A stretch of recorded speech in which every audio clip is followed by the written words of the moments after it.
ఆకాశవాణి ప్రాంతీయ వార్తలు చదువుతున్నది కేసుగుణ. ముఖ్యాంశాలు: దేశ వ్యవసాయ రంగాన్ని ఆధునీకరించడంలో మాజీ ఉప ప్రధానమంత్రి బాబు జగ్జీవన్ రామ్ కీలక పాత్ర పోషించారని రాష్ట్ర గవర్నర్ ఎస్ అబ్దుల్ నజీర్, ముఖ్యమంత్రి నారా చంద్రబాబు నాయుడు పేర్కొన్నారు. అమరావతి ప్రాంతంలో 57,821 కోట్ల రూపాయల మేర నిర్మాణ పనులు వివిధ దశల్లో జరుగుతున్నాయని పట్టణాభివృద్ది శాఖ మంత్రి పి. నారాయణ తెలిపారు. రాయలసీమలో ఉద్యానవన పంటల అభివృద్దికి 40,000 కోట్ల రూపాయలను కేటాయించామని ఆర్థిక శాఖ మంత్రి పయ్యావుల కేశవ్ వెల్లడించారు. జాతీయ సముద్రయాన దినోత్సవం నేషనల్ మ్యారిటైమ్ డేను ఈరోజు జరుపుకుంటున్నాం. వార్తల వివరాలు: మాజీ ఉప ప్రధానమంత్రి బాబు జగ్జీవన్ రామ్ 119వ జయంతి సందర్భంగా రాష్ట్ర గవర్నర్ ఎస్ అబ్దుల్ నజీర్ ఈరోజు నివాళులర్పించారు. విజయవాడలోని లోక్ భవన్లో ఈరోజు జరిగిన కార్యక్రమంలో గవర్నర్ అబ్దుల్ నజీర్ మాట్లాడుతూ బాబు జగ్జీవన్ రామ్ సమాజంలోని అణగారిన వర్గాల హక్కుల కోసం పోరాడారని అన్నారు. ఆధునిక వ్యవసాయ పద్ధతుల వినియోగాన్ని ప్రోత్సహించడం ద్వారా జగ్జీవన్ రామ్ హరిత విప్లవానికి నాంది పలికారని, దీని ద్వారా దేశంలో ఆహార ధాన్యాల ఉత్పత్తి గణనీయంగా పెరిగిందని గవర్నర్ తెలిపారు. గుంటూరు జిల్లా ఉండవల్లిలోని క్యాంపు కార్యాలయంలో నిర్వహించిన బాబు జగ్జీవన్ రామ్ జయంతి కార్యక్రమంలో ముఖ్యమంత్రి నారా చంద్రబాబు నాయుడు ఆయన చిత్రపటానికి పూలమాలలు వేసి నివాళులర్పించారు. ఈ సందర్భంగా జగ్జీవన్ రామ్ అందించిన సేవల్ని ముఖ్యమంత్రి కొనియాడారు. పారిశ్రామిక చట్టం, కనీస వేతనాలు, భవిష్య నిధి లాంటి ఎన్నో సంస్కరణలు అమలు చేశారని పేర్కొన్నారు. ఆయన స్ఫూర్తితోనే ఎస్సీల్లోని అన్ని కులాలకు సమాన అవకాశాలు లభించేలా వర్గీకరణ చేశామని తెలిపారు. అన్ని వర్గాలకు సామాజిక న్యాయం జరగాలన్నదే ప్రభుత్వ లక్ష్యమని ముఖ్యమంత్రి పేర్కొన్నారు. భారత పార్లమెంటరీ వ్యవస్థలో సుదీర్ఘకాలం పాటు వివిధ శాఖల్లో మంత్రిగా బాబు జగ్జీవన్ రామ్ అందించిన సేవలు చిరస్మరణీయమని బాపట్ల పార్లమెంటు సభ్యులు తెన్నేటి కృష్ణప్రసాద్ పేర్కొన్నారు. బాబు జగ్జీవన్ రామ్ 119వ జయంతిని పురస్కరించుకుని ఒంగోలులోని నెల్లూరు బస్టాండ్ సెంటర్లోని ఆయన విగ్రహానికి ఈరోజు పూలమాలలు వేసి నివాళులర్పించారు. అనంతరం కృష్ణప్రసాద్ మాట్లాడుతూ బలహీన వర్గాల సంక్షేమం కోసం ఆయన ఎంతో కృషి చేశారని తెలిపారు. స్వాతంత్ర్య పోరాటంతో పాటు భారతదేశ నిర్మాణంలో వ్యవసాయ, రక్షణ శాఖల మంత్రిగానే కాకుండా ఉప ప్రధానమంత్రిగా కూడా నిర్మాణాత్మక పాత్ర పోషించారని తెలియజేస్తూ, స్వాతంత్రం కోసం పోరాటం చేయడమే కాకుండా స్వాతంత్రం వచ్చిన తర్వాత జగ్జీవన్ రామ్ గారు అగ్రికల్చర్ మినిస్టర్ గా ఉన్నప్పుడు గ్రీన్ రెవల్యూషన్ అనేది మన దేశానికి ఆయన ఇచ్చారు. అదే విధంగా డిఫెన్స్ మినిస్టర్ గా ఉన్నప్పుడు మన న్యూక్లియర్ టెస్టింగ్ కూడా జరిగింది. 1971 వార్ తర్వాతనే బంగ్లాదేశ్ ఒక ఇండిపెండెంట్ కంట్రీగా తయారైంది. ఇంత పెద్ద బ్రహ్మాండమైన కాంట్రిబ్యూషన్ బాబు జగ్జీవన్ రామ్ గారిది. మనకి ఎన్నో ఎన్నో ఎన్నో మన సంక్షేమ కార్యక్రమాలు చేస్తూ ఒక ప్రత్యేకమైన రికగ్నిషన్ తీసుకొచ్చారు. అమరావతి ప్రాంతంలో ప్రస్తుతం 57,821 కోట్ల రూపాయల మేర నిర్మాణ పనులు వివిధ దశల్లో జరుగుతున్నాయని పట్టణాభివృద్ది శాఖ మంత్రి పి. నారాయణ తెలిపారు. అమరావతి నిర్మాణ పనుల పురోగతిపై నిర్మాణ సంస్థలు, సంబంధిత అధికారులతో మంత్రి నిన్న సమీక్ష నిర్వహించారు. ఈ సందర్భంగా ఆయన మాట్లాడుతూ అమరావతి అభివృద్దిని నిర్మాణ సంస్థలు కేవలం ఒక కాంట్రాక్టుగా కాకుండా బాధ్యతగా చూడాలన్నారు. అత్యున్నత నాణ్యతా ప్రమాణాలతో పనులను సకాలంలో పూర్తి చేయాలన్నారు. అలాగే మానవ వనరులు, యంత్రాలు, హరిత ఇంధనం, అధునాతన సాంకేతిక పరిజ్ఞానాన్ని సమర్థవంతంగా ఉపయోగించుకోవాలని మంత్రి నారాయణ సూచించారు. రాయలసీమలో ఉద్యానవన పంటల అభివృద్దికి 40,000 కోట్ల రూపాయలను కేటాయించామని ఆర్థిక శాఖ మంత్రి పయ్యావుల కేశవ్ తెలిపారు. నంద్యాల కలెక్టర్ కార్యాలయంలో నిర్వహించిన బడ్జెట్ అవుట్ రీచ్ కార్యక్రమంలో మైనార్టీ శాఖ మంత్రి ఎన్ఎండి ఫరూక్తో కలిసి ఆయన నిన్న పాల్గొన్నారు. ఈ సందర్భంగా పయ్యావుల కేశవ్ మాట్లాడుతూ ఆర్థిక క్రమశిక్షణ, ఆదాయ వనరుల పెంపు ద్వారా రాష్ట్ర ఆర్థిక వ్యవస్థను బలోపేతం చేస్తున్నామని అన్నారు.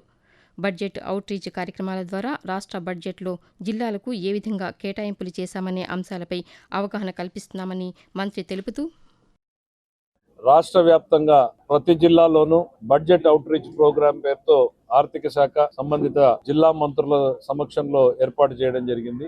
ఈ బడ్జెట్ అవుట్ రీచ్ ప్రోగ్రాం అనేది ట్రాన్స్పరెన్సీ బిల్డ్ చేయడానికి, పరిస్థితుల్ని ప్రజలకు వివరించడానికి, ఎగ్జిక్యూషన్ లో స్పీడ్ పెంచడానికి, నిధులని సమర్థవంతంగా వినియోగించుకోవడానికి, వేస్ట్ఫుల్ ఎక్స్పెండిచర్ అవాయిడ్ చేయడానికి ఉపయోగించుకోవడం కోసమే ఈ అవుట్ రీచ్ ప్రోగ్రాం ఏర్పాటు చేయబడింది. సామాజిక సేవలో ప్రతి ఒక్కరూ భాగస్వామ్యం కావాలని పర్యాటక శాఖ మంత్రి కందుల దుర్గేష్ తెలిపారు. తూర్పుగోదావరి జిల్లా రాజమహేంద్రవరం నియోజకవర్గం ధవళేశ్వరం సమీపంలోని సమాధుల తోట వద్ద నిర్వహించిన ఈస్టర్ సేవా కార్యక్రమంలో మంత్రి ఈరోజు పాల్గొని రొట్టెలు, మజ్జిగ పంపిణీ చేశారు. అనంతరం కందుల దుర్గేష్ మాట్లాడుతూ క్రీస్తు పునరుద్ధాన పర్వదినమైన ఈస్టర్ ప్రేమ, క్షమ, త్యాగం అనే విలువలను గుర్తు చేస్తుందని తెలిపారు. సేవా కార్యక్రమాల్లో పాల్గొనడం, అవసరంలో ఉన్న వారికి సహాయం చేయడం ద్వారా మానవతా విలువలు పెంపొందుతాయని మంత్రి వివరించారు. ఆకాశవాణి ప్రాంతీయ వార్తలు వింటున్నారు. తిరుమల శ్రీ వెంకటేశ్వర స్వామివారిని గనుల శాఖ మంత్రి కొల్లు రవీంద్ర ఈరోజు కుటుంబ సమేతంగా దర్శించుకున్నారు. అనంతరం ఆలయం వెలుపల మంత్రి కొల్లు రవీంద్ర మాట్లాడుతూ ఒంటిమిట్టలో సీతారామ కళ్యాణాన్ని ప్రభుత్వం విజయవంతంగా నిర్వహించిందన్నారు. తిరుమలలో టీటీడీ పాలక మండలి ఎన్నో మార్పులు తీసుకొచ్చిందని, ప్రసాదాలలో నాణ్యత పెరిగిందని మంత్రి తెలుపుతూ, మన ఆంధ్ర రాష్ట్రానికి ఒంటిమిట్టని చాలా అద్భుతంగా డెవలప్ చేయడం జరిగింది. చాలా పురాతనమైనటువంటి దేవాలయం. మరి తిరుమల తిరుపతి దేవస్థానం ఆధ్వర్యంలో ఈ కార్యక్రమం కూడా చాలా అద్భుతంగా చేశారు. ఇవాళ ప్రసాదాలు కూడా చాలా నాణ్యతతో చాలా పవిత్రంగా ప్రభుత్వం అయితే చాలా స్వామివారికి నిష్ఠతో చేస్తా ఉన్నారు. నెయ్యి గాని క్వాలిటీతో కూడుకున్నటువంటి ప్రసాదాన్ని అందిస్తా ఉన్నారు. అలాగే అన్నదాన ప్రసాదం కూడా చాలా బాగుందని చెప్పి ప్రతి ఒక్కరు భక్తులు చెప్తా ఉన్నారు. మరి స్వామివారి కృప అందరికీ ఉండాలని చెప్పి మనస్ఫూర్తిగా కోరుకుంటూ, పార్వతీపురం మన్యం జిల్లాలోని మారుమూల ప్రాంతాల్లో రవాణా సౌకర్యాలను మెరుగుపరచడమే లక్ష్యంగా చర్యలు తీసుకుంటున్నామని జిల్లా కలెక్టర్ ఎస్ ప్రభాకర్ రెడ్డి వెల్లడించారు. జిల్లాలోని డోలీ రహదారి ప్రాంతాలపై సంబంధిత అధికారులతో దృశ్య మాధ్యమ విధానం ద్వారా కలెక్టర్ ఈరోజు సమీక్ష నిర్వహించారు. ఈ సందర్భంగా ఆయన మాట్లాడుతూ గిరిజన మారుమూల గ్రామాల్లో అత్యవసర పరిస్థితుల్లో ప్రజలు ఎదుర్కొంటున్న రవాణా ఇబ్బందులను తొలగించడమే లక్ష్యంగా రహదారి ప్రాంతాల అభివృద్ధికి నిధులు మంజూరు చేశామన్నారు. ప్రభుత్వ నిబంధనల ప్రకారం నిర్ణీత గడువులోపు నిర్మాణ పనులు పూర్తి చేయాలని అధికారులను ఆదేశించారు. జాతీయ సముద్రయాన దినోత్సవం నేషనల్ మ్యారిటైమ్ డేని ఈరోజు జరుపుకుంటున్నాం. 1919లో ఏప్రిల్ 5న ఎస్ఎస్ లాయల్టీ అనే మొదటి భారతీయ వాణిజ్య నౌక ముంబై నుండి లండన్కు ప్రయాణించింది.